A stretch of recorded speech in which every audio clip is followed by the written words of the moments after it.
أشهد أن لا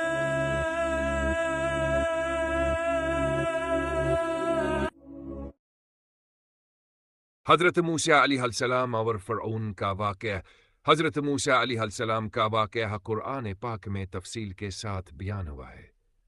یہ واقعہ اللہ تعالیٰ کی توحید، نبوت اور اس کے معجزات کا عظیم نمونہ ہے۔ حضرت موسیٰ علیہ السلام کو اللہ تعالیٰ نے اپنی قوم بنی اسرائیل کے رہنمائی کے لیے نبی بنا کر بھیجا۔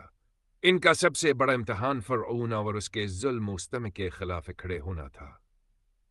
حضرت موسیٰ علیہ السلام کی پیدائش حضرت موسیٰ علیہ السلام کا زمان ہوا تھا جب فرعون مصر کا ظالم حکمران تھا۔ وہ بنی اسرائیل کو غلام بنا چکا تھا اور ان پر شدید ظلم کرتا تھا۔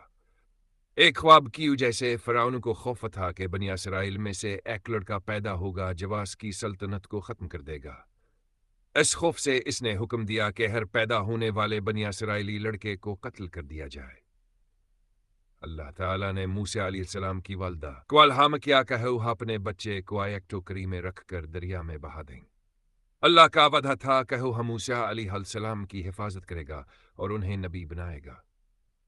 فرعون کی بیوی آسیہ نے موسیٰ علیہ السلام کو دریا سے نکالا اور انہیں اپنے بیٹے کے طور پر پالنے کی اجازت حاصل کی۔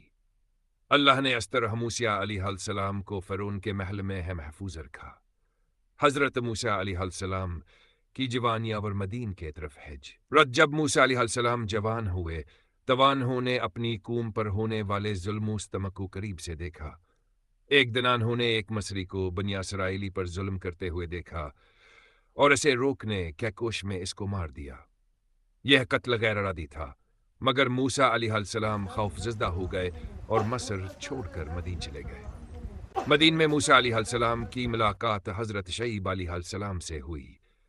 حضرت شعیب نے موسیٰ علیہ السلام کو اپنی بیٹی کے ساتھ نکاح کی پیشکش کی اور وہ کئی سال تک وہاں رہے۔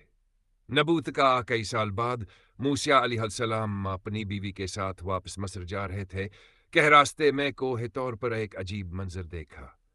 وہاں ایک آگ نظر آئی۔ جب موسیٰ علیہ السلام قریب گئے تو اللہ تعالیٰ نے انہیں نبوت عطا فرمایا اور ان سے کلام کیا۔ اللہ نے موسیٰ علیہ السلام کو 2 بڑے معجزے عطا کیے۔ عصا کا سانپ بن جان، ہاتھ کا چمکدار ہو جانا۔ اللہ نے موسیٰ علیہ السلام کو حکم دیا کہ وہ فرعون کے پاس جائیں اور اسے توحید کی دعوت دیں۔ حضرت موسیٰ علیہ السلام کا فرعون کے دربار میں جانا۔ حضرت موسیٰ علیہ السلام اپنے بھائی حضرت ہارون علیہ السلام کے ساتھ فرعون کے دربار میں گئے اور اسے اللہ کی عبادت کی دعوت دی۔ فرعون نے انکار کی اور ان کا مذاق اڑایا۔ اس نے موسیٰ علیہ السلام کے معجزات کو جادو قرار دیا اور اپنے دربار کے جادوگروں کو بلا لیا۔ جادوگروں کا مقابلہ۔ فرعون نے ایک عظیم اجتماع کا اہتمام کی جہاں اس کے جادوگر موسیٰ علیہ السلام کا مقابلہ کرنے کے لیے آئے۔ جادوگروں نے اپنی لاٹھیاں پھینکیں جو سانپوں کا شکل اختیار کر گئیں، لیکن جب موسیٰ علیہ السلام نے اپنا عصا پھینکا تو وہاں ایک بڑا سانپ بن گیا اور تمام جادوگروں کے سانپوں کو انگل گیا۔ یہ منظر دیکھ کر جادوگر سمجھ گئے کہ یہ جادو نہیں بلکہ اللہ کا معجز ہے اور وہ ایمان لے آئے۔ فرعون کو یہ بات سخت ناپسند ہوئی اور اس نے جادوگروں کو سخت سزا دی۔ فرعون کا انکار اور بنی اسرائیل کی رہائی۔ فرعون نے موسیٰ علیہ السلام کے دعوت کو قبول کرنے کے بجائے اپنی سرکشی میں اضافہ کیا۔ اللہ تعالیٰ نے فرعون اور اس کی قوم پر مختلف عذاب نازل کیے جن میں ٹڈی دل، مینڈک، خون اور پانی کا قحط شامل تھے۔ ہر عذاب کے بعد فرعون توبہ کا وعدہ کرتا، لیکن عذاب ٹلنے کے بعد وہ اپنے وعدے سے پھر جاتا۔ آخر کار اللہ نے موسیٰ علیہ السلام کو حکم دیا کہ وہ بنی اسرائیل کو لے کر مصر سے نکل جائیں۔ موسیٰ علیہ السلام اپنی قوم کے ساتھ رات کی تاریکی میں روانہ ہوئے۔ دریائے نیل کا معجز اور فرعون کی ہلاکت۔ فرعون نے بنی اسرائیل کا پیچھا کیا۔ موسیٰ علیہ السلام اور ان کی قوم دریائے نیل کے کنارے پہنچ گئی۔ اللہ تعالی نے موسیٰ علیہ السلام کو حکم دیا کہ اپنا عصا دریا پر مارے۔